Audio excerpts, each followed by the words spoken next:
Bonjour et bienvenue dans le podcast Parole d'Histoire, une émission consacrée à l'actualité des livres, des débats et de la recherche en histoire, créée et animée par André Loez. J'ai le plaisir d'être aujourd'hui avec Michael Luquen. Bonjour. Bonjour, merci de votre invitation. Vous venez de publier Les Occupants, les Américains au Japon après la Seconde Guerre mondiale, paru à la découverte dans la collection Histoire Monde.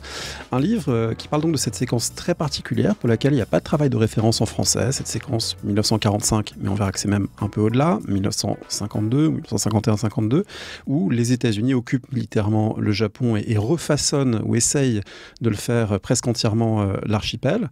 Alors c'est un livre, quand je l'ai vu apparaître, qui m'avait un tout petit peu surpris dans la mesure où on vous avait reçu à ce micro pour l'épisode 92 du podcast qui portait sur le Japon grec, sur la façon dont le Japon et les élites japonaises s'étaient appropriées l'antiquité grecque, le monde hellénique et s'étaient pensés en miroir par rapport à ça, ce qui est un très bel essai d'histoire intellectuelle. Et là, on est sur quelque chose qui semble au premier regard assez différent. Alors peut-être expliquez-nous comment les choses peuvent se connecter dans votre parcours. Qu'est-ce qui vous a amené à prendre cette ère d'après Deuxième Guerre mondiale, la période où MacArthur dirige les forces d'occupation états-uniennes au Japon, et à vous y intéresser? Oui, merci pour cette question qui permet de clarifier. En fait, jusqu'à présent, j'ai beaucoup travaillé sur la période de l'après-guerre, et donc de l'occupation américaine, mais toujours du point de vue japonais. Ma thèse, elle porte sur la politique artistique au Japon entre 1935 et 1952, non pas 1945. Donc en fait, la moitié de ma thèse déjà portait sur la période de l'occupation. Le livre que j'ai publié aux éditions Fayard il y a une douzaine d'années, Les Japonais et la guerre, a aussi comme borne chronologique terminale 1952. Et la période de l'occupation est déjà traitée. Mais chaque fois, j'essayais de regarder ça du point de vue des Japonais, sachant qu'il y a une bibliographie absolument colossale en anglais sur cette question, et qu'en japonais aussi, c'est extrêmement présent. Donc, j'avais le sentiment au début de ma carrière qu'il était plus important de donner le point de vue ici des Japonais. Et voyant que les choses n'avançaient pas, qu'il n'y avait pas de recherche qui était produite sur le sujet. Puis je pense quand même qu'il faut un petit peu de bouteille, d'autant que ce n'est pas ma spécialité première de travailler sur les sources américaines, mais à force de les croiser, à force de travailler avec, de me rendre aux États-Unis, d'aller dans les bibliothèques japonaises où sont conservées les archives américaines, eh bien...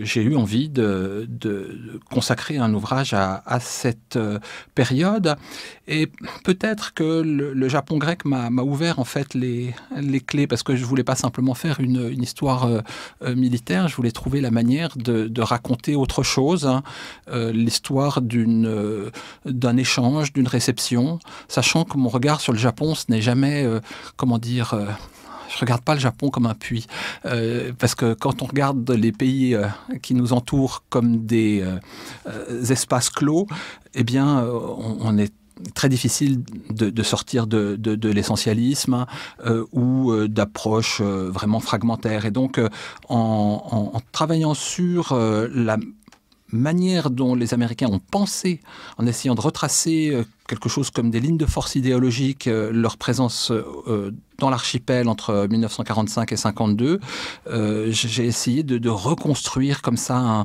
un dialogue entre plusieurs régions du monde.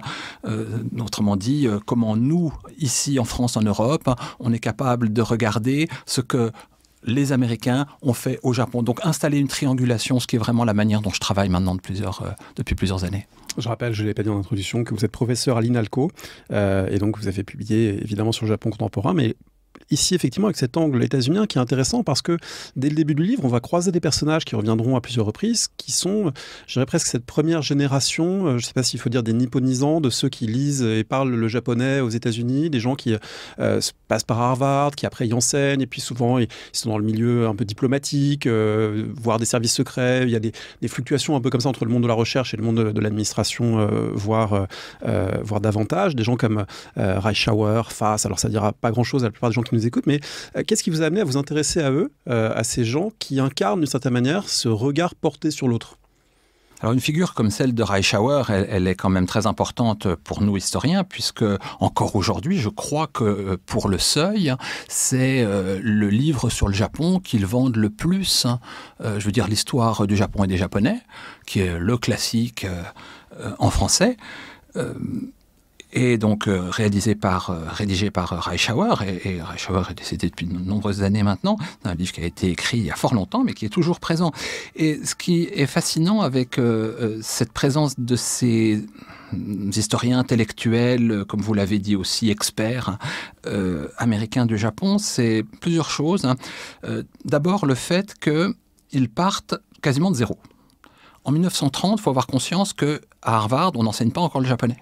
Pourtant, les tensions, elles sont là. Hein.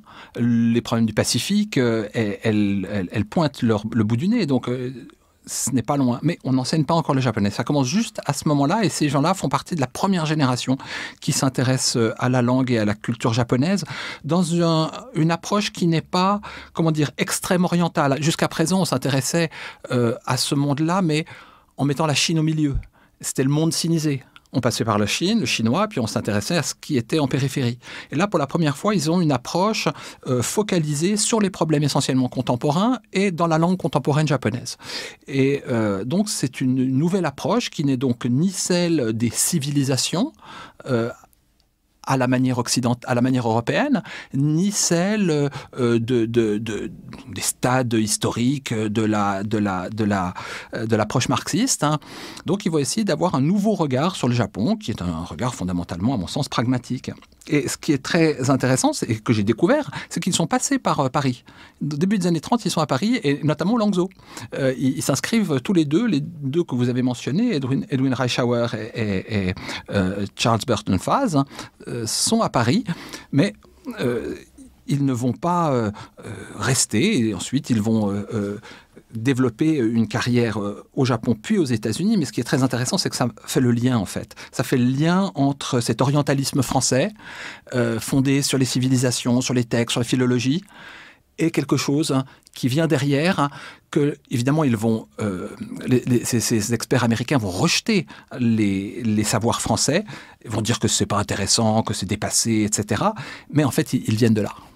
Alors c'est intéressant aussi parce que ça permet de sortir d'un angle de lecture de l'occupation des États-Unis au Japon qui a longtemps été privilégié, qui probablement pour les gens qui le connaissent est la première porte d'entrée, c'est l'angle individuel. Douglas MacArthur, ce personnage bigger than life, hein, vraiment personnalité très forte, cassante, en conflit permanent avec à peu près tout le monde, vu souvent comme un peu le démiurge, l'homme qui a démocratisé le Japon.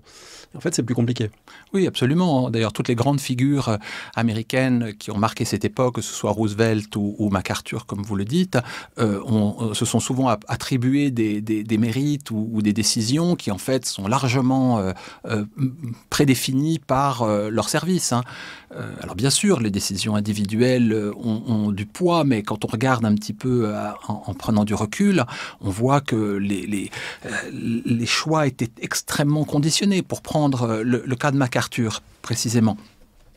Que dit la doctrine américaine en matière de gouvernement militaire ? Ça se trouve dans un manuel qui est connu sous le nom de FM 27.5. Hein. Il y a une première version en 1940, une deuxième version révisée en 1943. Eh bien, elle prévoit que le commandeur suprême, celui qui va diriger les forces d'occupation, sera celui qui a dirigé les opérations militaires. Donc, MacArthur dirigeait les opérations militaires, du point de vue de l'armée de terre, c'est lui qui a été nommé. Il n'y a pas un homme qui est sorti du chapeau. Il a été nommé parce que c'était comme ça que la doctrine le prévoyait. La décision d'épargner l'empereur, qui lui est souvent attribuée. En fait, on voit très bien que dans les documents du département d'État, c'est-à-dire le ministère des Affaires étrangères américain, tout un groupe d'experts des affaires japonaises, à commencer par Hugh Borton, qui fait partie du même groupe que ceux dont je parlais tout à l'heure, militait en faveur du maintien de l'institution impériale, en tout cas tant que la situation n'était pas stabilisée. Et les directives que donne Washington à MacArthur au tout début de l'occupation vont dans le même sens. Elles sont quand même essentiellement favorables au maintien, tant que possible, de l'empereur ou de l'institution impériale. Donc, l'essentiel, en fait, de l'action de MacArthur a été de mettre en place les directives qui lui ont été données, la doctrine qui était celle des armées américaines. Bien sûr, il a joué un rôle important parce que l'agenda, comme on dit en en anglais, c'est-à-dire la maîtrise du temps et du calendrier, l'ampleur des purges, le choix des hommes sur lesquels s'appuyer. Tout ça, bien sûr, a un poids très important, mais les grandes lignes me semblent avoir été définies ailleurs. Il y a quelque chose de très intéressant dans la situation, qui est celle donc, qui débute en août 1945, c'est que contrairement à l'Allemagne, où il y a les alliés français, britanniques et l'allié pour l'instant soviétique, là, les États-Unis sont quasiment seuls. Quasiment, parce qu'il y a des troupes du Commonwealth à certains moments, mais en gros, ils décident seuls. Ils n'ont pas d'interlocuteur. Et donc, ça crée quand même des conditions très différentes en termes de, je dirais presque de toute puissance états-unienne qui peut déployer un programme, effectivement, travailler dans les bureaux des ministères depuis des années. À partir du moment où on commence à se dire que la guerre pourrait être gagnée, 42, 43, les choses commencent à être claires. Et du coup, là, ils ont rien pour les contrebalancer, comme ce sera le cas en Allemagne. Oui, vous avez raison. C'est pour ça que le cas japonais, je trouve, est particulièrement intéressant du point de vue d'une histoire intellectuelle. Parce qu'en fait, on peut voir comment une idéologie, comment une doctrine d'occupation militaire, qui évidemment est en réaction contre les logiques préexistantes, c'est-à-dire logique de représailles, logique de réparation financière, comme jusqu'à la Première Guerre mondiale, va pouvoir être mise en œuvre d'une nouvelle manière. Ils n'ont pas à concilier avec des alliés. Alors bien sûr, on parle de commandement suprême des forces alliées.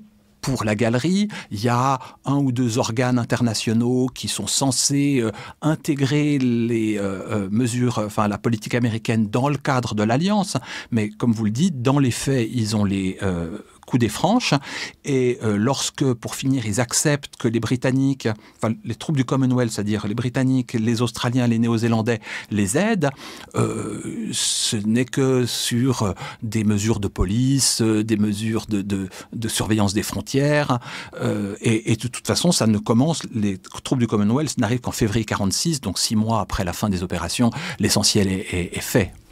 Alors, c'est intéressant ce que vous avez dit sur l'idée qu'on sort d'une logique de représailles, parce que les gens qui sont aux commandes dans ce Japon des années 45-52, c'est des gens qui donc ont fait un retour d'expérience de l'après-Première Guerre mondiale, et donc ils ne veulent pas, entre guillemets, commettre les mêmes erreurs. En gros, ils veulent être ni Wilson, idéaliste qui arrive à rien, ni Clemenceau, le Japon paiera et on va le démanteler et le découper autant que possible.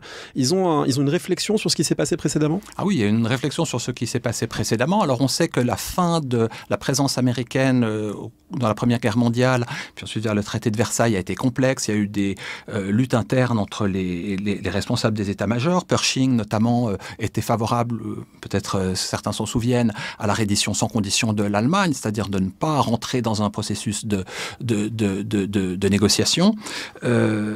Et clairement, ils avaient envie de prendre une autre direction. Les Européens se trompent dans leur manière de conduire leur politique entre eux, se trompent dans la manière de gouverner le monde, de diriger le monde avec leurs empires coloniaux et toute cette prédation directe des ressources intellectuelles et économiques. Faisons les choses différemment. Et je crois que le pragmatisme, ce que j'essaie de défendre dans ce livre, a été la ligne, la doctrine qui a servi de guide à toute cette génération. Alors c'est quelque chose qui était loin d'être évident, et vous dites dans l'introduction que le point de départ du livre aussi, c'est de réfléchir à une occupation qui s'est, avec des guillemets, bien passée et bien terminée. Mais ça n'est rien d'évident parce que les années de guerre avaient connu une montée aux extrêmes concrète dans les combats et montée aux extrêmes idéologiques avec des discours et des pratiques racistes en particulier, avec un absolutisme impérial et militaire du côté japonais. Et on aurait pu imaginer que les premiers contacts et l'arrivée des troupes des États-Unis sur le sol japonais allaient être marqués par un revival des combats, des attaques qu'on dirait aujourd'hui terroristes, des exactions, etc. Et en fait, les choses se sont passées, peut-être contre toute attente, différemment. Oui, absolument. Et je crois que c'est un point au niveau historiographique qui n'a pas été suffisamment mesuré jusqu'à présent. C'est-à-dire que les Américains ont très souvent dit regardez comme nous avons bien fait les choses. MacArthur ne cesse de dire ça, et c'est logique, il a valorisé son bilan. Mais jusque dans les années 2000, on a des responsables politiques américains, George Bush pour commencer par lui, qui se revendiquent de cette réussite de l'occupation américaine du Japon pour justifier la démocratisation, par exemple, de l'Irak ou de l'Afghanistan. Mais clairement, et ce que vous dites va dans ce sens, si les choses se sont bien passées, c'est parce que d'abord, il n'y a pas eu de résistance organisée de la part des Japonais. Or, tout laissait penser que ça allait se passer mal. Et les Américains, dans les plans de l'époque, pensent qu'il va y avoir une résistance organisée. Il y a dans les plans l'idée que si jamais il y a des zones ou une ville qui s'insurge, eh bien, on va peut-être devoir reprendre des bombardements aériens, mettre à feu les villes, prendre des otages au cas où il y ait des rebelles qui se terrent dans certaines caves. Oui, et ça, il faut bien le rappeler, c'est aussi le contexte de la toute fin de la guerre du Pacifique où les Japonais se sont battus pied à pied sur les dernières îles, à Okinawa en particulier, mais à beaucoup d'autres endroits. Dans beaucoup d'endroits, on pousse au suicide ou on préfère se suicider que de se rendre. Il y a des soldats japonais qui ne se rendent pas et ne se rendront jamais. On connaît l'histoire de Onoda Hiro qui, jusqu'aux années 70 aux Philippines, il y a un film magnifique d'Arthur Harari, on l'avait reçu à ce micro, qui porte sur son équipé, qui ne veut pas penser que la guerre est finie. Donc ce jusqu'au boutisme japonais était tout à fait plausible. Il était absolument plausible et donc les Américains s'étaient préparés en conséquence. C'est pourquoi ils envoient, même si les plans ont changé au dernier moment et qu'on a substitué un plan d'invasion par la force qui aurait nécessité un bombardement extrêmement massif des îles principales du Japon par un plan d'envahissement concerté, on va dire, hein, avec donc une capitulation qui a précédé, c'est quand même 500 000 hommes qui arrivent.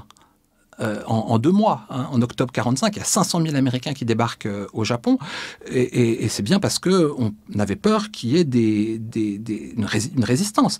Or, contre toute attente, il n'y a pas de résistance.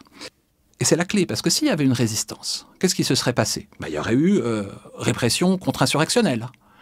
Et on serait rentré dans le cycle de la violence, qu'on connaît, qu'on a vu en Irak, qu'on a vu en Afghanistan, qu'on a vu dans tant d'endroits où les Américains ont essayé d'intervenir. Et c'est précisément la raison pour laquelle le cas japonais n'est pas reproductible. Et il y a quelque chose de contingent, on peut essayer d'expliquer les choses. Qu'est-ce qu'on voit comme facteur d'explication ? L'épuisement de la nation ? Oui, c'est vrai, la nation est absolument épuisée, mais enfin... Est-ce que ça empêchait des soldats fanatisés de prendre leurs fusils, comme vous le disiez tout à l'heure, à l'instar de ce qu'on voit dans les îles, et puis de partir à l'assaut, essayer de tuer 1 ou 2 soldats ? On n'a pas ça. La pression sociale, oui, la pression sociale qui vient du haut, le prestige de l'empereur,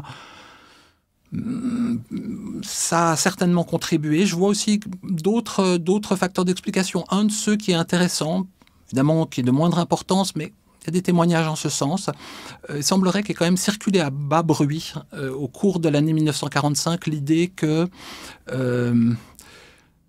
comme les armées japonaises en Chine, qui ont commis des atrocités épouvantables, les armées d'occupation ont tendance à être extrêmement dures lorsqu'on leur résiste. Et la leçon qu'on en a tirée, c'est qu'il fallait soit résister jusqu'au bout, mais une fois qu'on avait... capitulé, qu'on avait accepté la défaite, il fallait plus bouger. C'est intéressant, vous avez dit qu'il y a 500 000 hommes des États-Unis qui arrivent dans un pays qui a perdu environ 2 millions d'hommes à la guerre. Donc ça crée quand même un déséquilibre du sexe ratio. Il y a beaucoup de jeunes hommes des États-Unis, et alors qu'il y a beaucoup moins d'hommes japonais, qu'est-ce que ça crée comme situation ? Et est-ce que c'est quelque chose qui est pris en compte des 2 côtés comme étant un problème possible ? Oui, bien sûr, c'est quelque chose qui a été pris en compte. Les Japonais, vu ce qui s'est passé en Chine et ailleurs, et ces questions de prostitution aux armées étaient évidemment tout à fait sensibles à ces questions-là. Ils n'avaient pas envie que ça se produise chez eux, c'est-à-dire que ce qu'ils avaient fait, eux, ne se reproduise pas dans l'archipel. Donc, il y a eu une organisation, par exemple, d'une prostitution officielle pour les troupes américaines, mais les troupes américaines, assez tôt, ont décidé d'interdire ce système à cause de problèmes en particulier sanitaires. Hein. Mais je dirais plus largement, on a, je trouve, un panorama assez contrasté avec, d'une part, quand même, un certain nombre d'exactions qui sont commises par ces troupes américaines. Il faut reconnaître qu'il y a une certaine forme de retenue, qu'on n'est absolument pas dans les proportions, par exemple, de l'armée soviétique qui arrive en Allemagne de l'Est. C'est sans commune mesure, mais il y a quand même un certain nombre de viols. On parle de 3500, ce sont les chiffres que fournit Fujime Yuki, qui a beaucoup travaillé sur ces questions, entre septembre et octobre 1945. Donc plutôt dans les débuts. Plutôt dans les débuts, puis à partir du moment où les garnisons sont installées, que les troupes peuvent être mieux encadrés, puis que le nombre des forces diminue, les chiffres vont baisser. En tout cas, pour ce qui est des îles principales, le cas d'Okinawa, on en reparlera peut-être plus tard, est différent. Du point de vue des États-Unis, ça s'inscrit aussi dans une règle qui est en général, je crois, appliquée dans les situations d'occupation, qui utilise un mot qui n'a pas le même sens tout à fait en français. On parle de ne pas fraterniser avec la population. Alors fraterniser, en français, c'est plus voilà, les fraternisations au front de la Grande Guerre. Voilà. Là, to fraternize, ça veut dire en gros des hommes qui vont aller dans les bars draguer des Japonaises, quoi. Et ça, il y a un interdit là-dessus. Alors dans quelle mesure c'est quelque chose d'important, dans quelle mesure c'est respecté? Il y a quand même des couples qui se sont formés. Oui, absolument. Et c'est l'autre face de cette histoire. S'il y a eu comme ça des grandes douleurs et des colères terribles, nombreuses victimes parmi les femmes japonaises, il y a aussi eu, comme vous le dites, des fraternisations. C'est-à-dire que il semblerait que... D'abord, si on donne simplement les chiffres, il y a 10 500 mariages qui sont prononcés à la fin de l'occupation, c'est-à-dire en 1952, sachant que les premiers mariages n'ont été acceptés par l'armée américaine que très tard, parce qu'au début, il y a un veto, c'est juste interdit. Donc, c'est quelque chose que ces chiffres ne concernent en définitive que la dernière partie de la période. Et puis, le nombre de mariages va encore croître après la fin de l'occupation. Donc, il y a eu des liens humains importants.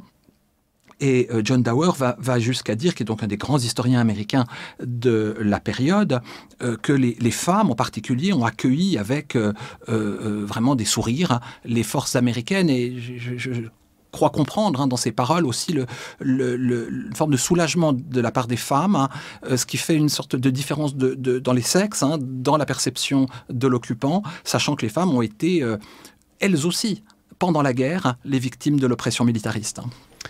Ces États-Unis qui occupent, ils occupent avec beaucoup de monde et dans des espaces extrêmement importants. Et le bouclage spatial du pays est très intéressant à regarder dans votre livre. Vous expliquez qu'en gros, d'abord, on rapatrie tous les gens qui avaient été colonisés en Chine, en Corée, voilà, tout l'empire japonais démantelé. Donc il y a beaucoup de gens qu'on rapatrie dans les îles principales. Et ensuite, on coupe le Japon de l'extérieur. On a parfois l'image un peu fantasmée du Japon du XVIIe siècle entièrement coupé de l'extérieur. En fait, le moment où il était peut-être le plus coupé de l'extérieur, c'est entre 45 et 52. Oui, absolument. Vous avez tout à fait raison. Le fameux sakoku qu'on utilise, cette image du pays fermé pour parler du Japon du 17, 18, début 19e siècle, elle est souvent un peu trop radicale. En revanche, la période 1945-1952, elle est réelle. C'est-à-dire que le Japon n'a pas le contrôle de ses frontières. La population ne peut pas sortir du Japon. Les premiers boursiers à être envoyés, c'est 1948, 49, et c'est au compte-gouttes.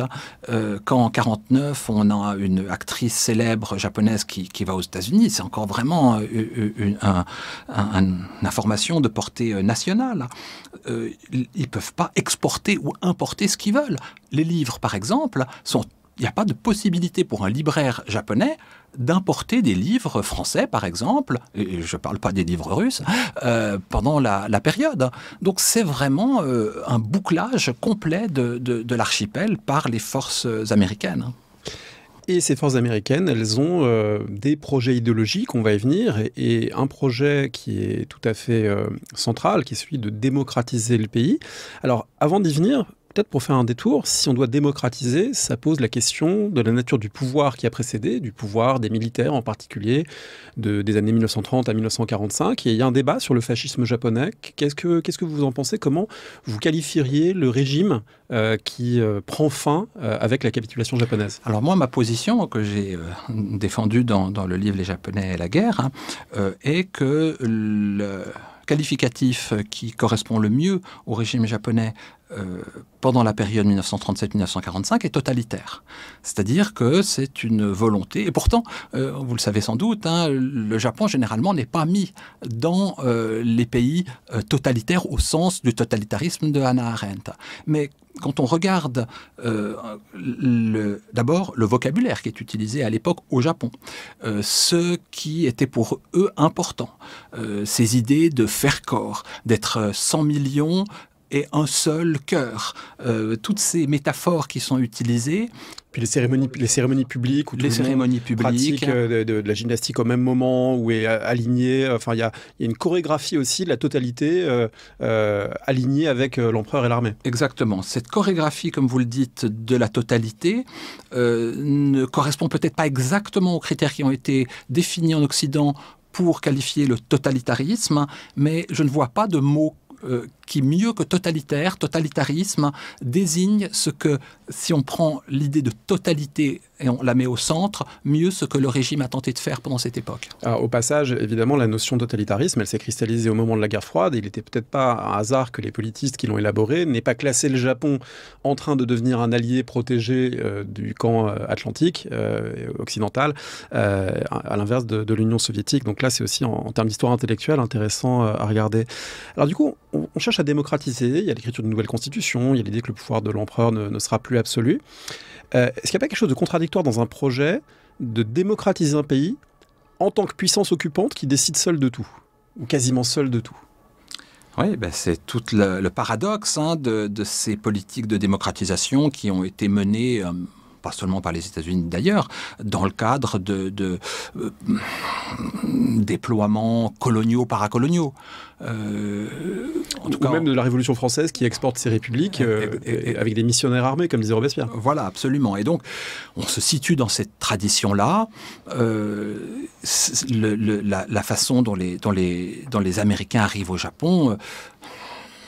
Bien sûr, la Seconde Guerre mondiale n'était pas inéluctable, bien sûr, bien d'autres choses auraient pu se passer, mais en tout cas, cette avancée vers l'Ouest, cette conquête du Pacifique par les Américains, elle remonte bien en amont, et la démocratie est un des outils qui est mis en place à partir, je dirais, principalement dans le cadre américain de la fin de la Seconde Guerre mondiale, à partir de la fin de la Première Guerre mondiale, dans une perspective de développement de son rayonnement impérial.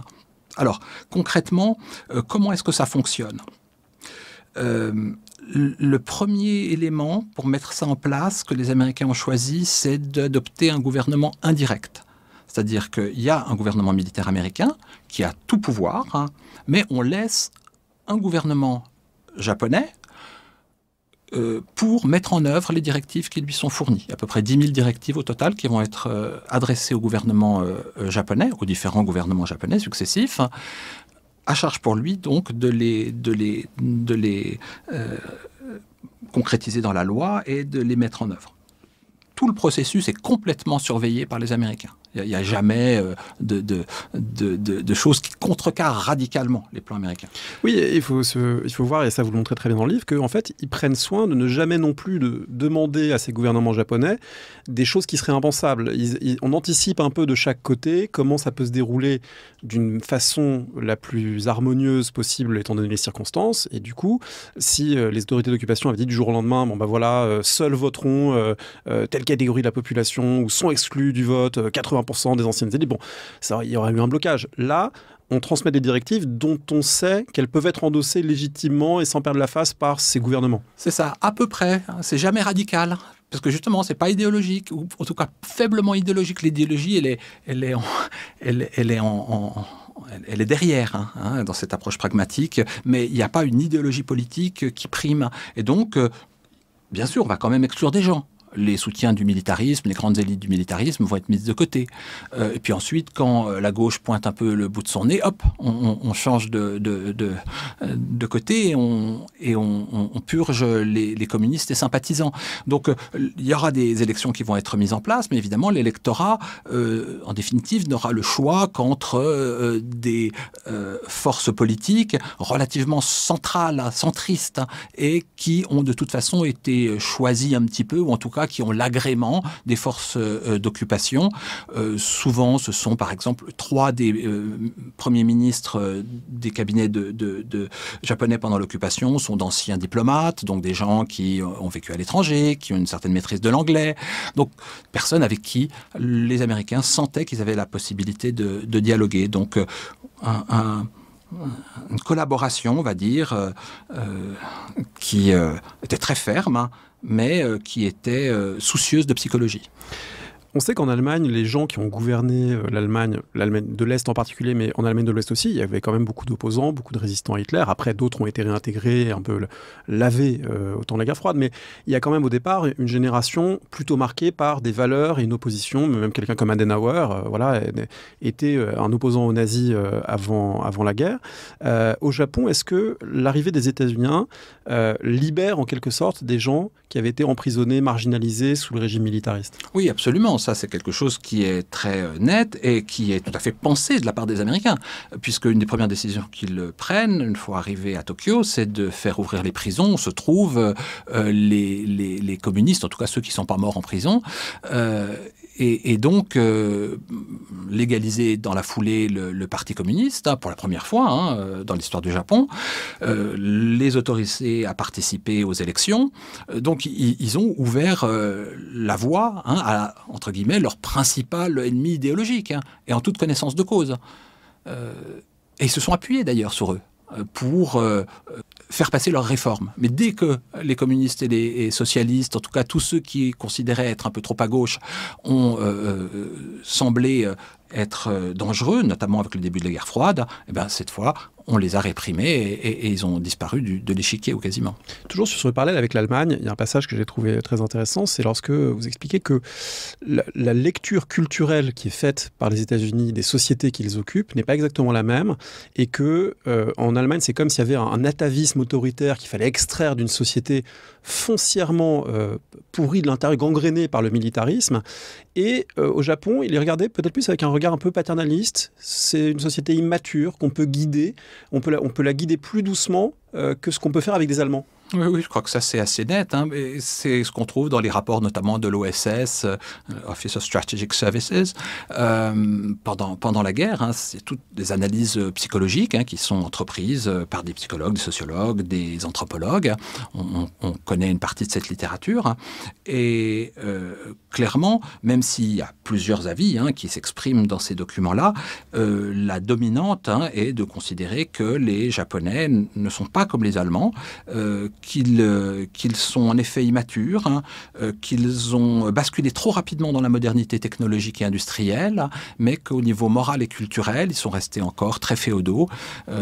Et par conséquent, il fallait, je crois que le mot paternaliste est tout à fait juste, avoir comme ça une certaine compréhension et les amener. Et de fait, MacArthur aura une attitude extrêmement paternaliste vis-à-vis des Japonais, qu'à la fois on lui reprochera, mais qu'aussi beaucoup de gens apprécieront chez lui.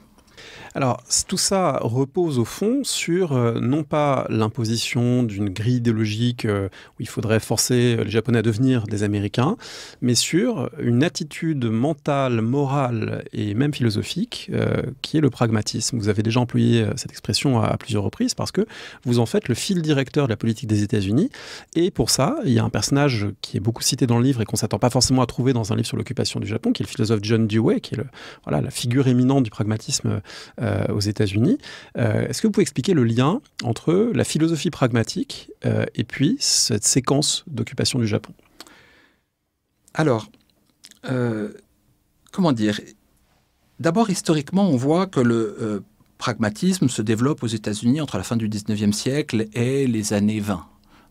Quand on parle d'histoire de la philosophie, généralement, on considère qu'après les années 20, on passe à une autre étape de l'histoire de la pensée américaine et que le pragmatisme a certes été très important, mais il laisse la place à quelque chose de neuf. Donc, d'une certaine manière, ça pourrait sembler anachronique de mettre le pragmatisme au centre comme force motrice idéologique de la politique américaine au Japon entre 1940 et je dirais les années 60. Mais il faut avoir en tête que ce mouvement pragmatique a été extrêmement profond.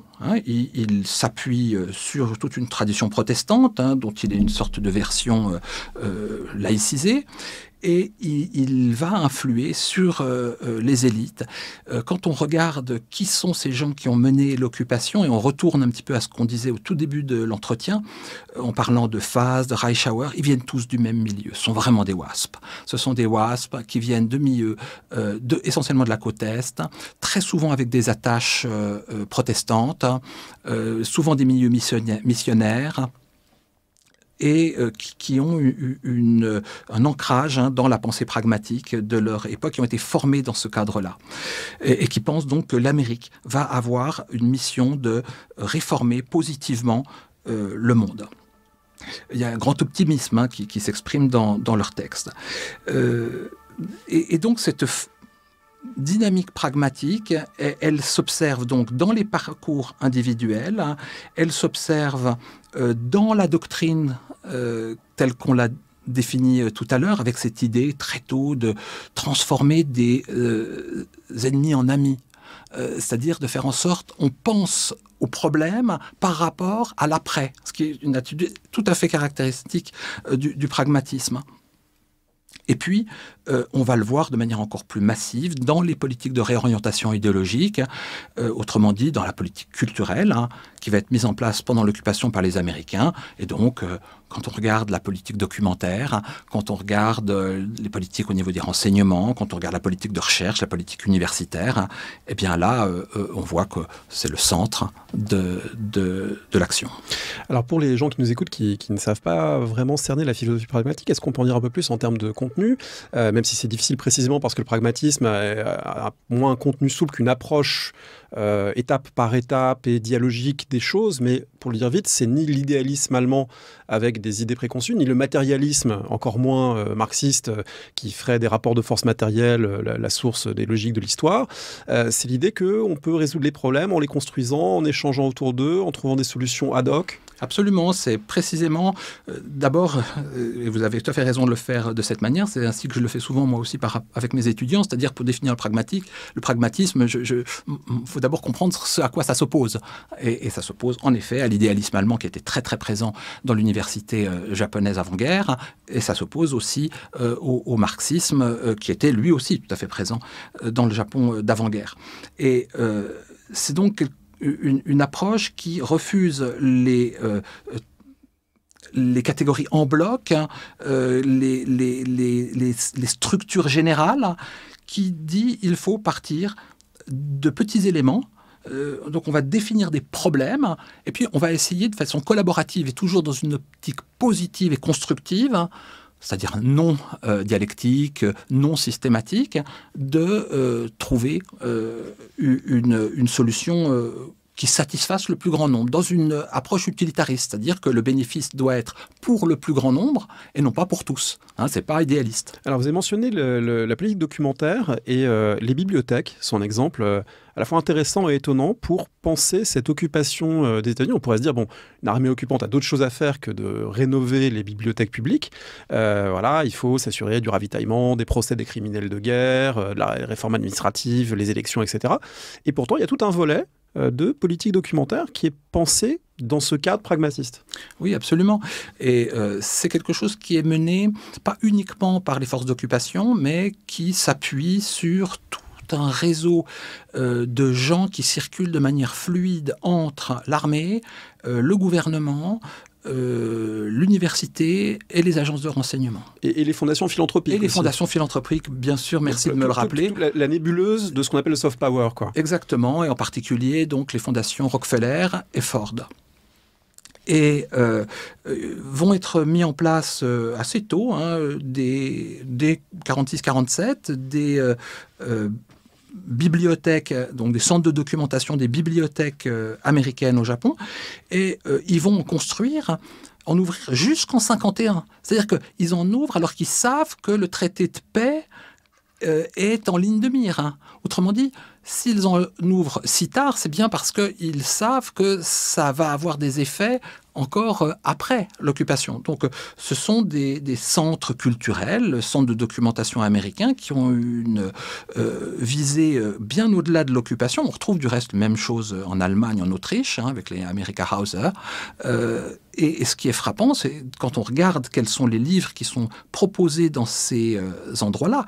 Et je rappelle que les livres étaient complètement à la fois censurés pour la production japonaise et les Japonais ne pouvaient pas importer les livres qu'ils avaient envie. Donc c'était quand même un véhicule tout à fait important que ces importations de livres dans le cadre de ces centres de documentation américains. Eh bien, quand on regarde en particulier le chapitre philosophie, Eh bien, ce sont les pragmatistes, et quasiment, je dirais, que les pragmatistes. Ce qui est intéressant là-dedans aussi, c'est qu'ils ne vont pas faire, sur le modèle de la bibliothèque du Congrès, une grande bibliothèque à Tokyo, parce que si on veut démocratiser le pays, il faut aussi le décentraliser et le faire de manière horizontale.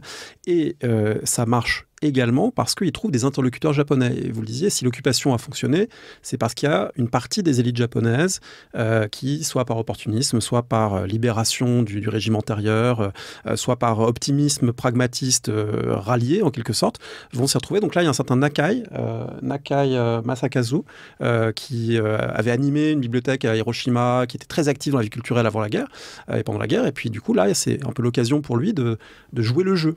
Oui, absolument. Alors, il a souvent été dit par les Japonais eux-mêmes que il y a une tradition pragmatique au Japon qu'on aime, pas tant les grandes théories que faire en sorte que les choses marchent. Ce qui va à l'encontre d'un certain nombre de stéréotypes sur une société extraordinairement rigide, suivant des traditions de manière inflexible et incapable de s'adapter.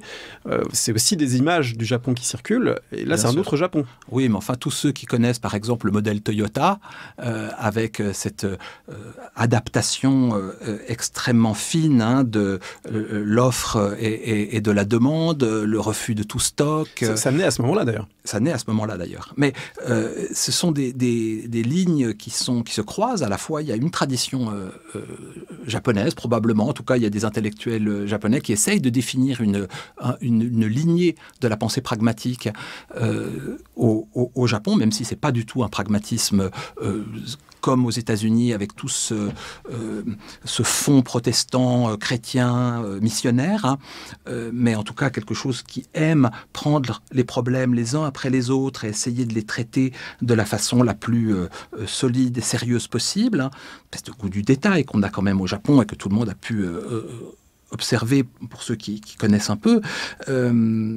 Et donc, on voit des personnages. En effet, le cas de Nakai est tout à fait caractéristique. C'est quelqu'un qui vient de la gauche. C'est un avant-guerre, quelqu'un qui mène une revue antifasciste, qui va être arrêté pour cela par la Kempeitai, la police... bon, c'est pas la Kempeitai, c'est plutôt pas la police politique, la Tokko, en 1937, qui va être arrêté, qui va être torturé, qui va passer du temps en prison, qui va être condamné, qui va suivre un régime de probation judiciaire, bref, qui va passer de très mauvaises années jusqu'en 1945. Et en 1945, avec le début de l'occupation américaine, quelqu'un qui est pourtant de gauche va quand même être... va regarder de manière attentive ce qui se passe du côté des États-Unis et ce que les Américains tentent de faire au Japon.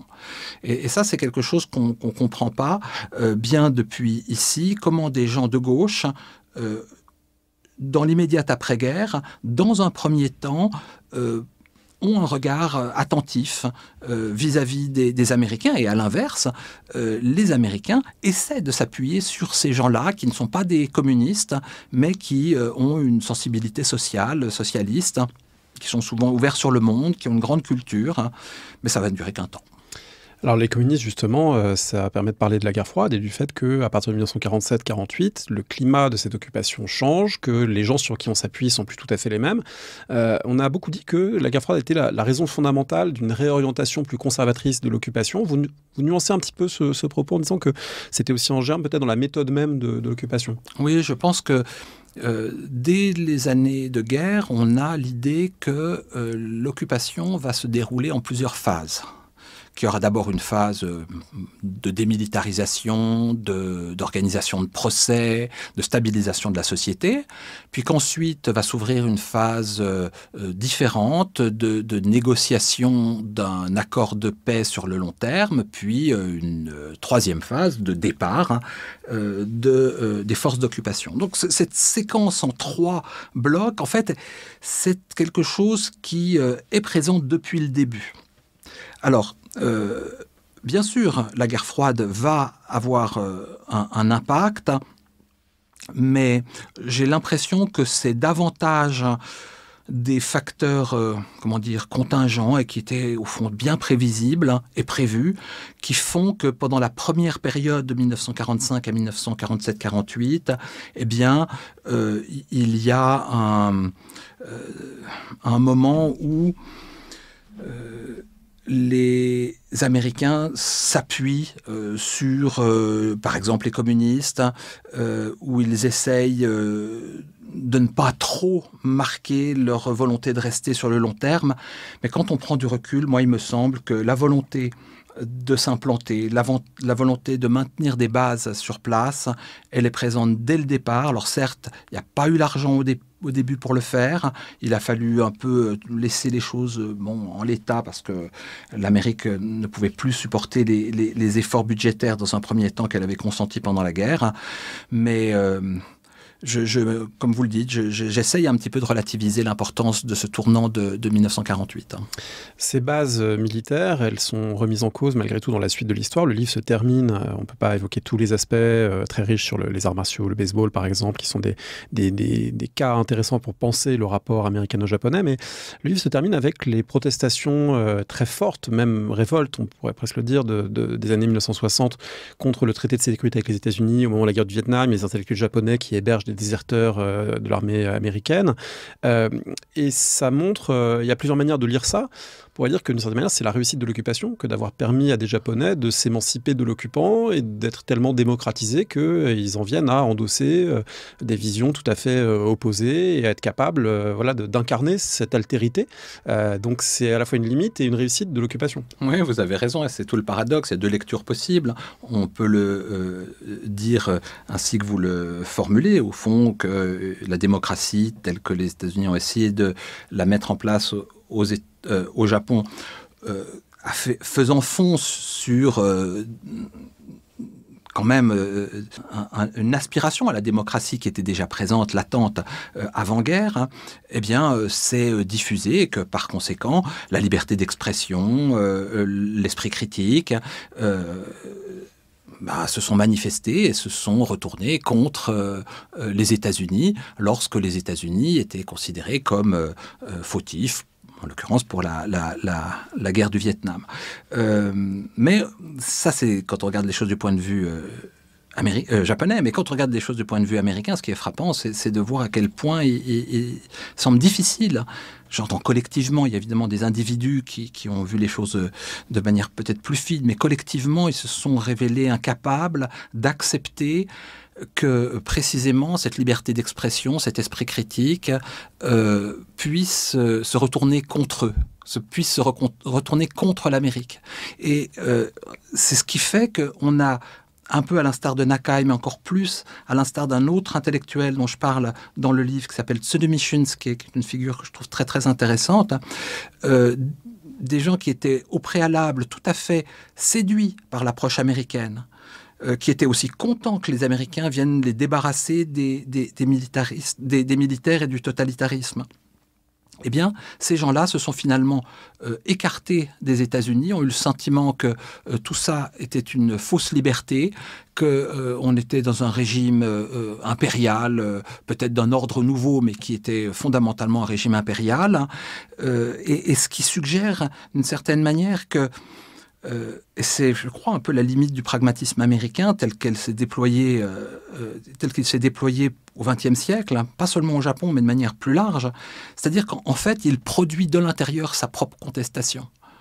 Et ça rentre en conflit avec ce qu'il croit être lui-même, puisque précisément le pragmatisme refuse la dialectique. Alors la dialectique, c'est bien ça, c'est qu'il y a des contradictions internes qui surgissent de manière automatiquement dans certaines situations. Alors on comprend que c'est un livre qui fait beaucoup réfléchir, pas seulement au cas spécifique de l'occupation des États-Unis au Japon, mais plus largement aux catégories avec lesquelles on pense le monde, les rapports à la démocratisation, le rapport à l'autre. Donc c'est Les Occupants de Michael Lueken, les Américains au Japon après la Seconde Guerre mondiale. Est-ce que pour terminer, vous auriez un conseil de lecture que vous voudriez partager à ce micro ? Conseil de lecture. Alors, tout ce que je peux dire, c'est le dernier livre que j'ai lu. Je suis voilà, c'est le dernier livre que j'ai lu, c'est toujours le meilleur. C'est pourtant un livre d'histoire militaire, hein, et qui est en plus écrit par un militaire dans un cadre militaire. Donc, c'est généralement pas une littérature que j'aime beaucoup, mais c'est le sujet qui me passionne et sur lequel je compte travailler à partir de maintenant, à savoir l'occupation américaine d'Okinawa. Parce que le cas d'Okinawa est tout à fait spécifique. Hein, il ne rentre pas dans tout ce que nous avons dit jusqu'à présent. C'est une tutelle militaire directe, et en l'occurrence, il s'agit donc du livre qui est un livre en anglais de Arnold Fish, qui date maintenant de 20-30 ans, sur le gouvernement militaire américain dans les îles Ryukyu. Alors je signale aux gens qui nous écoutent qu'ils peuvent aussi écouter un podcast qu'on avait fait avec Alexandre Jublin dans le fil de l'épée qui s'appelle Okinawa 1945. C'était en décembre 2023. Merci beaucoup. André Loez, merci beaucoup pour votre invitation. Merci à tous. Merci d'avoir écouté l'émission. Rendez-vous sur le site parolehistoire.fr pour retrouver l'intégralité des épisodes et des séries thématiques. Rendez-vous également une semaine sur deux le vendredi avec Alexandre Jublin sur le fil du collimateur pour le podcast L'histoire de la guerre et des conflits armés, le fil de l'épée. N'hésitez pas à laisser une note ou un commentaire sur le podcast, notamment sur iTunes ou Spotify. Et à bientôt pour un nouvel épisode.